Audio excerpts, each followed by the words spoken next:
5 o'clock in the morning. Walks to the car, turns it on, lets it idle for about 7 to 8 minutes. This story is about my hero, my great grandpa Sam. He was a man of many, many different skills. He taught me and embedded in me what it is to be a jack of all trades and a master of none. And as I started off this story, as the car sat in idle, he's getting ready to go to his favorite honey hole fishing spot in Montana. Back behind me, here's a picture of a little bit of what happened during this day. As he put the car in drive, he went with his son-in-law, Pete, which is known as my grandpa. As they were on their way to the river, they stopped by and got their cup of coffee and their donut in the morning. Started any morning out like that. They always go get their morning coffee, their donut. They talk to the locals and see how everyone else is doing at their local fishing spots. And as they drive, after they got their coffee, a couple songs go on the radio. They start sharing some jokes, starting the morning off like any typical morning.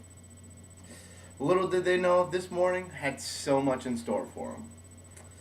As they get to the river about 7:30, 8 o'clock, they carry the tackle box across the dam, and they start their hike, which takes about a mile to get dropped off the cliffs, just so that they could walk all the way back that half a mile just to fish at the mouth of the dam. My grandpa swears that this is the best spot in the state, just due to the fact that this dam was not your typical dam. It was a hydraulic water pressure dam. And what it does is it took the water from above the lake above and spent it through turbines, crushing up anything in its way, such as fish. This causing the biggest fish at the bottom of the dam to be getting fed all the time. So this is why he always loved to go fishing here. Yeah, he had his places at different lakes and other rivers around, but when he wanted to fish and catch real fish, he'd go to this spot. And as my grandpa and my great grandpa get ready to cast their lines out, they open the tackle box and they say, what will work today? My great grandpa goes for his trusty silver spoon. He swears by this thing. My grandpa, he's very optimistic about just throwing one bait, but he throws what he usually throws is a Z-ray.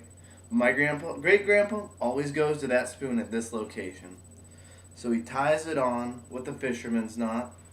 1, 2, 3, loop around, cinch it up. And their morning is off. A couple casts, reeling it in.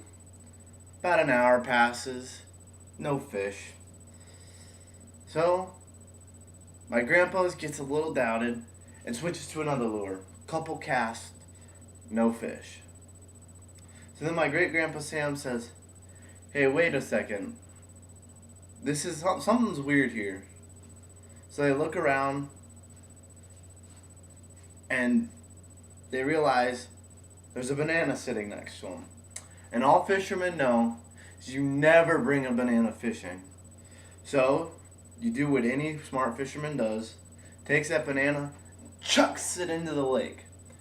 Well, actually this was a river, but chucks it into the river because that's the only way to get rid of that bad luck. So they go back to fishing. My grandpa throws his line out, starts reeling in this fish. My grandpa, he keeps going, takes about 10-15 minutes, brings it up, and it's about this big, weighs about 2.5-3 pounds. Now, that's a decent fish for the area, but my great grandpa knows there are a lot bigger fish to be caught in this body of water. So he fishes some more, never gonna switch that silver spoon. Casts, casts, casts, still no fish.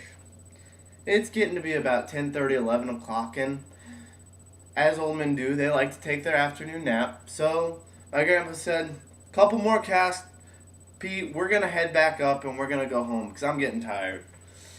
So Pete said, all right. So Pete starts putting stuff away. My great grandpa starts throwing. My grandpa Sam starts throwing some more. And he said, all right, I got a few more casts and then we'll go. Casts. He starts reeling it in. Sets the hook. And as he's reeling and reeling and reeling, the line is being dragged out. And my grandpa says, we got a big one. We got a big one. And every single minute he said, we got a big one, because that is his famous catch line when he's reeling in a fish. And as he's reeling, the line's getting taken out. It's reeling back, taking out some more. He's reeling it back. And this fight goes on and on and on for 35 minutes. And as the fish becomes weary, my grandpa puts in a few more strokes in the reel, walks back and drags a 29.5-inch trout that weighing 7.9 pounds. This is the biggest fish that my great-grandfather has ever caught in his 78 years of living on this earth. And he takes that fish, walks over, puts it on the stringer, sits down next to Pete and says, well, we got her. I'm ready to go home. And my grandfather, sure enough, drops his head because he knew he was beat yet another day on the river. So they got their fish, they go back to the truck, and as they're on their way, of course they're going to stop by the store they got their donuts because they just caught the biggest fish on the river. And as they do, they find out that that fish actually set the record for that area, and that fish now holds the record in Montana, and my great-grandfather is notorious for catching that last-minute fish. Thank you.